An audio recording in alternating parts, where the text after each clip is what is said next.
Today we're playing Silver Surfer on the NES until we win. The Silver Surfer is one of the more loved characters of the Marvel Universe. He's the embodiment of true freedom, the ability to go anywhere and do anything. He wields the power cosmic, the ability to manipulate the very energy of the universe itself. He can create or repair anything. He can travel to almost anywhere in the universe in an instant. He doesn't need to eat, breathe, or sleep. He can augment his physical strength with the power cosmic to be as strong as he needs to be. He is the Silver Surfer, and if he touches anything, he dies. This game is hard. Really hard. It's probably one of the top 5 most difficult games ever created. Let's get started.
You die a lot in this game, but there are some power-ups along the way to help you out. You get power-ups from different enemies, and they're sometimes just placed randomly around the board. You can get bombs, flying orbs, and added strength. The strength is pretty simple. It makes your weapons slightly stronger. The flying orbs are just like the option power-up in most shoot-'em-ups. By the way, why does every shoot-'em-up have these flying assistant orbs? And how come they're always called option? There's actually a trick to playing this game. You cannot die. Every time you die, you lose your power-ups. Now, you could get by the first 2 stages with minimal power. The difficulty only ramps up in the other stages, and you're going to be pulling your hair out. If you die, I honestly think you're better off just resetting the game and trying again. It is that fucking important. Alright, here's another tip. The game does not like it when players sit back and let enemies come to them. You're actually better off getting in the middle of the screen and killing enemies as soon as they pop up on the screen than letting them come to you, because they follow some of the most erratic and chaotic patterns I've ever seen in my life. Here's my final tip for you. Don't bother playing this game. This game is just insane. I don't know who it was made for, but it obviously wasn't the average human being. This game is sadistic. You know, for as difficult as the levels are, the bosses are insultingly easy. I mean, you can sit in one place and just wail away on the bosses until they're dead. Except for the occasional boss where you have to avoid a projectile. It's oddly disappointing. The first level, Reptile, is relatively easy compared to the rest of the game. There aren't any traps you need to avoid. The only thing you really need to remember is that you can't touch anything, so don't touch the walls. God, don't touch the walls. Other than that, you can just blow through the entire level.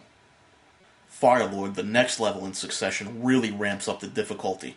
The first section of this stage is actually the infamous overhead level where you can't touch the ground and instead you have to fly over a river of shit. Now honestly, if you don't have both orbs in this level, I'd really recommend you just restart and beat Reptile again, mostly because you need both orbs to shoot diagonally. And it really comes in handy, especially when arms are coming up in very tight, narrow diagonal spaces.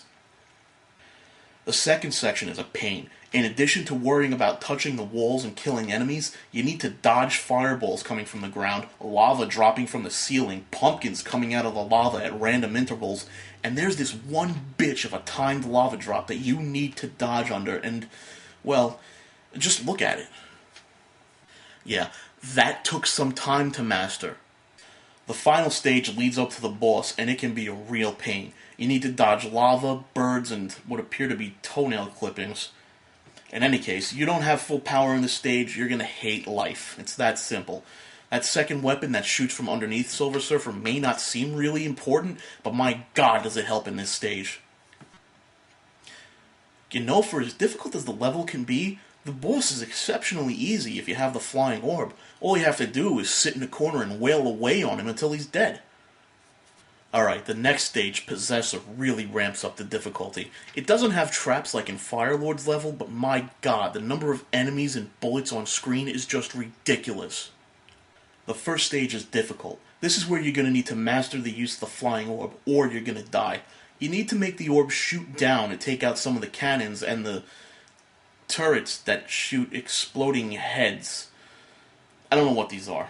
I mean, it's a cannon that shoots green heads that explode and shoot 2 bullets. Don't look at me. The second stage, in my opinion, is when the game crosses over from difficult to maddening.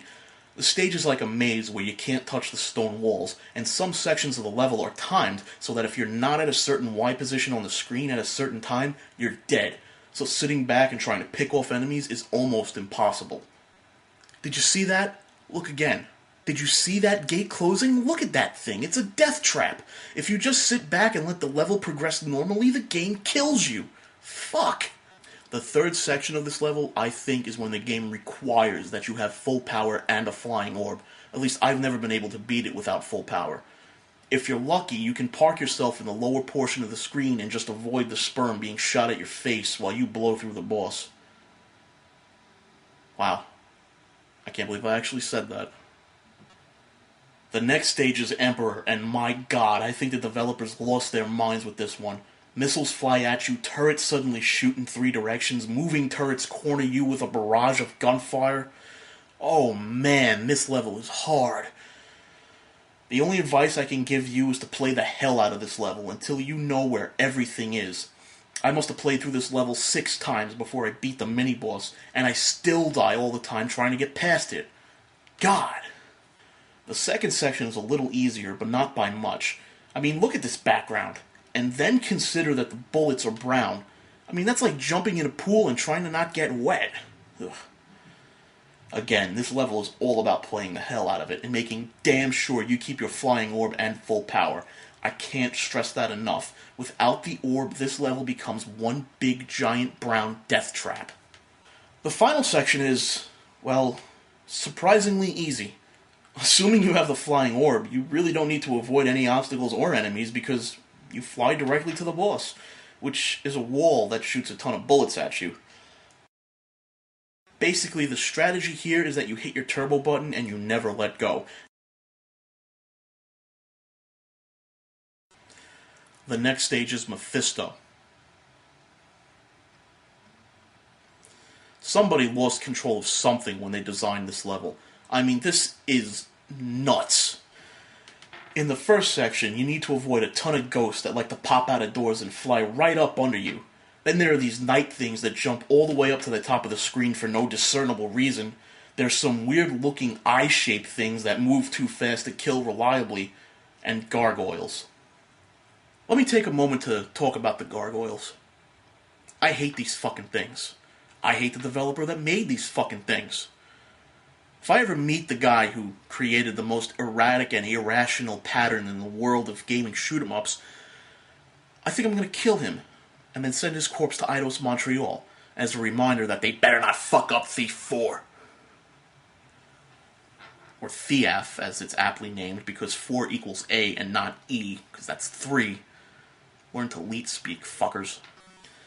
Alright, now that I got that out of my system, Mephisto's second section is no easier.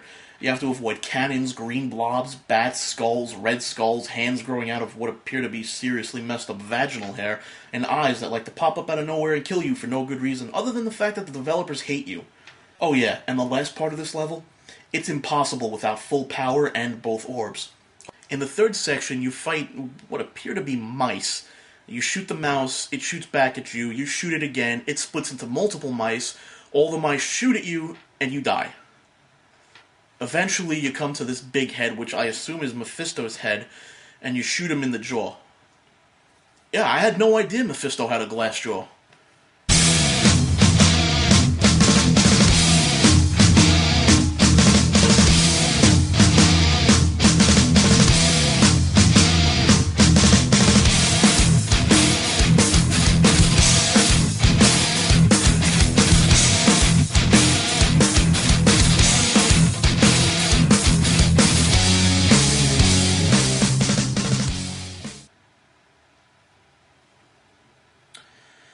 before we go any further, I think we need to address the topic of madness and what it truly is.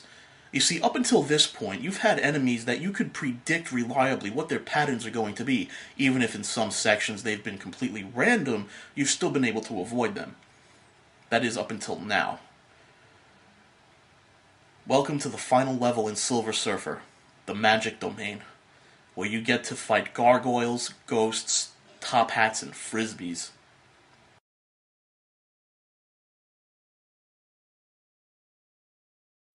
Now, up until this point in the game, the difficulty has been following pretty much a steady logarithmic curve.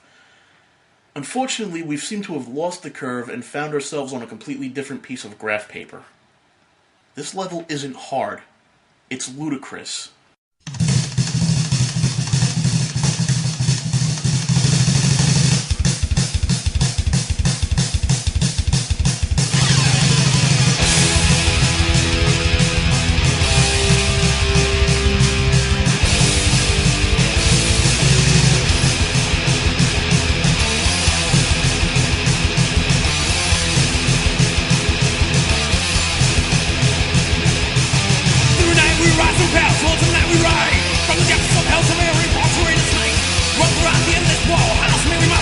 Warriors from the gates of hell, those they we trust. Stalking the night game to be I am near. Watching each step that I take.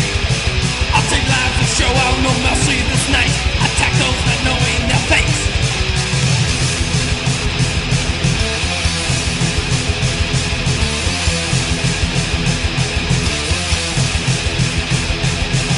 Brothers of the prince and knife and pockets we have made. Allies with the dark and soul, allegiance we must save.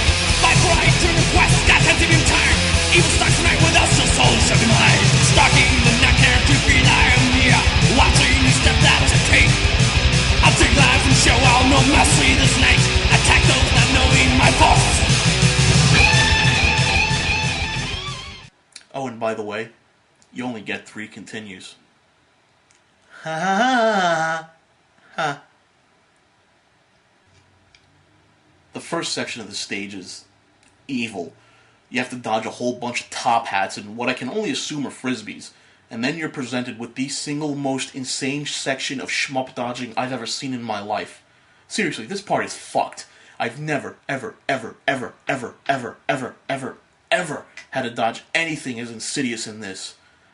These damn frisbees, God! Once you get past the frisbees of death, you have to dodge the single most annoying group of ghosts I've ever encountered in my life. I mean, look at this. They just jump out at you from nowhere. Basically, what the game is telling you is that you've not only got to dodge an insane number of frisbees, but you gotta do it at the back half of the screen, otherwise you're dead. Once you get past that death trap, you have to fight the mini-boss, a ghost. And after all of that, he's a joke. You'd think with a level as difficult as that, they'd have a decency to give you a challenging boss. So, now on to the second section, and you'd better have the patience of a saint, because if you try to take this section fast, you're gonna die.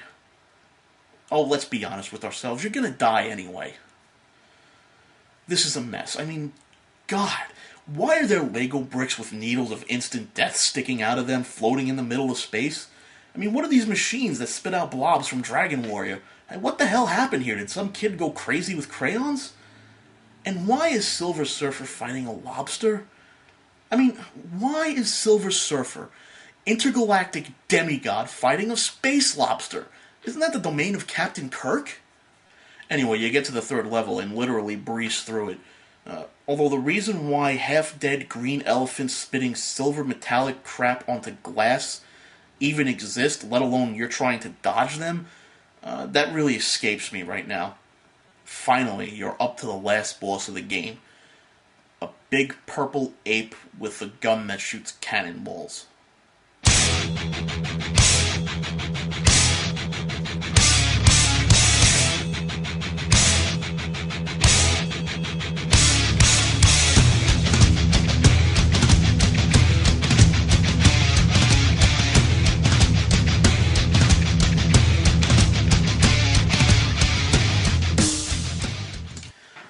Oh, finally. This game literally took me a month solid of playing to beat it, and my God, is it hard. And is that a password? This game has passwords? Did I miss something? I mean, it's not like at the end of Mega Man where you get a password at the end of every stage. You only get it when you beat the game, and how do I even enter the password? I mean, there's no password screen. You know what? It's one of those games. Yeah, you have to use both controllers to get to the screen. You press up on both of them. So what does the password do?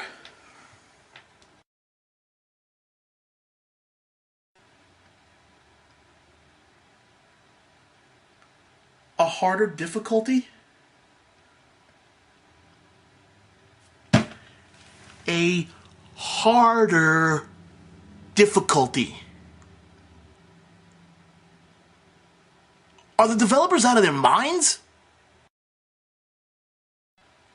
A harder difficulty? Why does this game need to be harder? I mean, what sick psychotic fuck playtested this and said, yeah, you know what, dying all the time's alright, but I wish the game killed me more? God. That just means I haven't beaten the game yet. Oh, God damn it.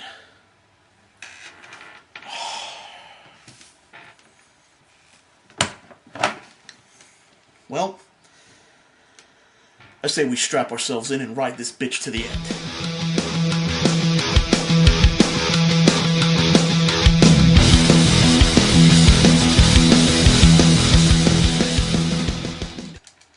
Yeah!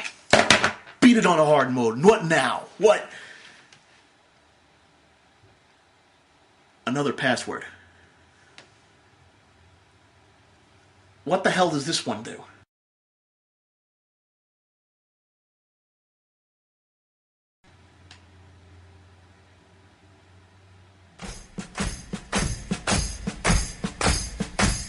Remember when you ran away and I got on my knees and begged you not to leave because I'd go berserk?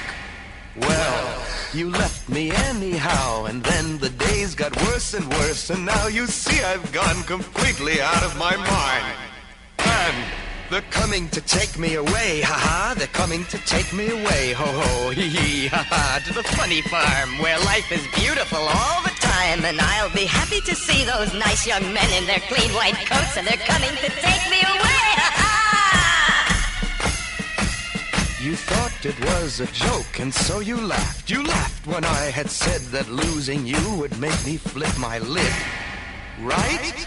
You know you laughed. I heard you laugh. You laughed and laughed, and then you left. But now you know I'm utterly mad.